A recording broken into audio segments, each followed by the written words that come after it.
মানুষ অভিশাপ পায় সেটা শুনেছি, কিন্তু আপনারা বিশ্বাস করেন যে কোনো গ্রামও অভিশপ্ত হতে পারে? আগে হ্যাঁ, আমাদেরও বিশ্বাস হয় না, কিন্তু এটা সত্যি। আজকের গল্পে আমরা এমন এক গ্রামকে দেখাতে চলেছি যা সম্পূর্ণভাবে অভিশপ্ত ছিল। ওই গ্রামের আসল নাম মানুষ প্রায় ভুলতে বসেছিল। সবাই সেই গ্রামকে অভিশপ্ত গ্রাম বলেই জানতো। কথায় আছে ওই গ্রাম এমন এক অভিশাপ পেয়েছিল যাতে কোনো ছেলেই 18 বছরের বেশি বাঁচতে পারবে না। 18 বছর বয়স হলেই সে গ্রামের উঁচু পাহাড় থেকে লাফ দিয়ে নিজের প্রাণ নিজেই নিয়ে নেবে। অর্থাৎ ওই গ্রামে যে ছেলেরই 18 বছর পূর্ণ হতো, তার জন্মদিনের দিন তার বাড়িতে সকাল থেকেই কান্নাকাটি শুরু হতো। আমার ছেলে আর বাঁচবে না। আরে কেউ বাঁচাও আমার ছেলেকে। আমার ছেলে, আমার এই বুড়ো বয়সের সম্বল আর থাকলো না। চুপ হয়ে যাও ভাই, কি আর করবে? এ তো আমাদের গ্রামের ওপরে থাকা অভিশাপ। হ্যাঁ দিদি, আমাদের গ্রামে যে কোনো ছেলে 18 বছর বয়স হতে না হতেই নিজে থেকেই ওই উঁচু পাহাড় থেকে লাফ দিয়ে নিজের প্রাণ দিয়ে দেয়। আমরাও আমাদের ছেলেদের হারিয়েছি। আমি যেতে দেব না, যেতে দেব না আমি আমার ছেলেকে। আরে কেউ আটকাও, আটকাও আমার ছেলেকে। কেমন বাবা তুমি? এখন তো নিজের ছেলেকে আটকাও। দাঁড়া, দাঁড়া।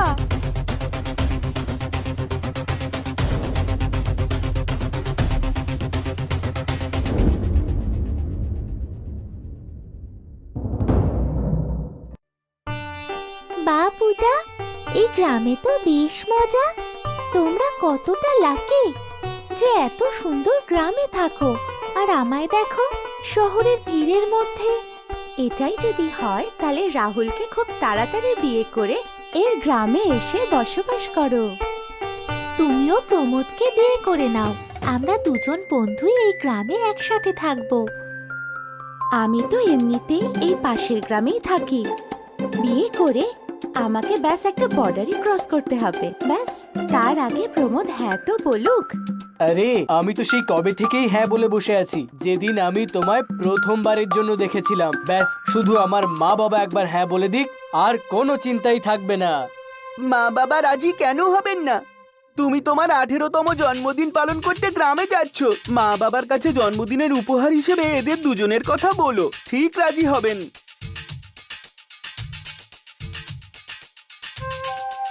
এখান থেকে সাপিত গ্রাম কতটা দূরে? কত বয়স তোমাদের?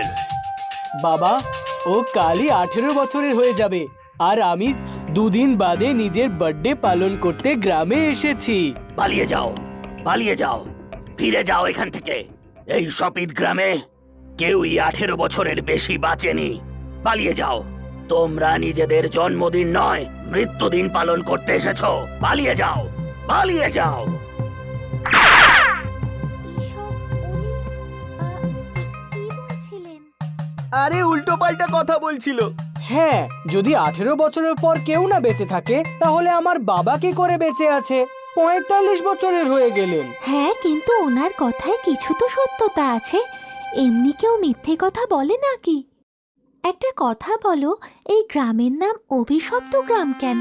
বড় অদ্ভুত নাম এটা। জানি না, আমাদের বয়স যখন 6 বছর ছিল আমাদের মা বাবা শহরে পাঠিয়ে দিয়েছিল। তারপরে এই গ্রামে আর আসিওনি। আর না ওনারা আমাদের এখানে আসতে দিতেন। হ্যাঁ, আমরা তো এখানে আজ জোর করে এসেছি। আজ থেকে আমরা আমাদের যৌবনকালে পা রাখবো, মা বাবার সাথে এই খুশি সেলিব্রেট করব। কিন্তু যখনই ওরা দুজন গ্রামে পৌঁছয়, ওদের মা কান্নায় ভেঙে পড়েন। আরে কেন এলি তুই? কেন এলি? অদ্ভুত তো মা, তোমার ছেলে এতদিন পরে ফিরলো, আনন্দের বদলে তুমি চোখের জল ফেলছো। আরে এটা দুঃখ পাওয়ারই সময়। চলে যা, চলে যা। হ্যাঁ, চলে যা তোরা দুজন, চলে যা। আরে আমার মা, আমরা দুজন জন্ম নিয়েছিলাম তোমাদেরই সামনে, আর এখন 18 বছর বয়সে এই যৌবনকালেও তোমাদের সামনেই পা রাখতে চাই। না, এই গ্রামে যৌবনে কেউই পা রাখতে পারে না। তোমরা দুজনে চলে যাও। হ্যাঁ, চলে যাও। দুজনের মা বাবা আর গ্রামবাসীরা ওদের অনেক বোঝাবার চেষ্টা করে, কিন্তু শহর থেকে পড়াশুনো করে আসা সায়েন্সের ছাত্র ওনাদের কথা শুনতে রাজি হয় না। পরের দিনই রাহুলের জন্মদিন। সকালে উঠেই ও দেখে গ্রামের অনেক লোক ওর বাড়ির বাইরে ভিড় করে দাঁড়িয়ে আছে, আর ওর মা বাবা দুজনেই কান্নাকাটি করছে। তখনই পূজা কেক নিয়ে ওখানে এসে পৌঁছয়। সবাইকে কাঁদতে দেখে ও বলে, আরে আপনারা কেন কাঁদছেন? আনন্দ করুন, দেখুন আপনার ছেলের জন্য বার্থডে কেক নিয়ে এসেছি। এটা আবার কি? শহরে জন্মদিনের দিন কেক কেটে সবাই মিলে খুশি পালন করা হয়, খাওয়ানো হয়। তাহলে ওটা ওখানেই পালন করা উচিত ছিল, এখানে এলে কেন? আরে চুপ করো না মা, কিচ্ছু হবে না। চলো সবাই কেক কাটি। আর সবাই মিলে ওর জন্মদিন পালন করে। আর 18 বছরের জন্মদিন পালন করার পরেও কোনো রকমের বিপদ হয় না। এটা দেখে সবাই খুশি হয়ে যায়, তার সাথেই অন্ধবিশ্বাসও ভেঙে যায়। সবাই খুব খুশি হয়ে রাতে ছাদে ঘুমোতে যায়। কিন্তু হঠাৎ ঘুম ভেঙে গেলে ওরা দেখতে পায় যে রাহুল খুব তীব্র গতিতে সিঁড়ি দিয়ে নিচের দিকে নামতে থাকে। সবাই ওকে আটকাতে যায়, কিন্তু ও কারোর কথা শোনে না, ওখান থেকে পালিয়ে যায়। সবাই ওর পিছু নিতে থাকে, কিন্তু ও গিয়ে ওই পাহাড় থেকে লাফিয়ে পড়ে। এটা কি করে হতে পারে? আমার রাহুল তো কত বুদ্ধিমান ছিল, অন্যকে বাঁচতে শেখাতো, ও নিজে এই কাজ কি করে করতে পারে? আমি তো এখনো বিশ্বাস করতে পারছি না। ওর 18 বছর হয়ে গেল, আমরা ওর বার্থডে পালন করলাম, তখন তো ওর কিছু হলো না, কিন্তু রাত্রে হঠাৎ। কারণ তোমরা সবাই মিলে ওর জন্মদিন পালন করেছো, ওর জন্ম সময় নয়।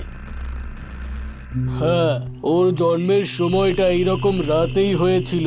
আজ ও 18 বছরের হলো। আর ও তো নিজে মারা যায়নি, ও গ্রামের ওপর যে অভিশাপ আছে সে কারণেই মারা গেছে।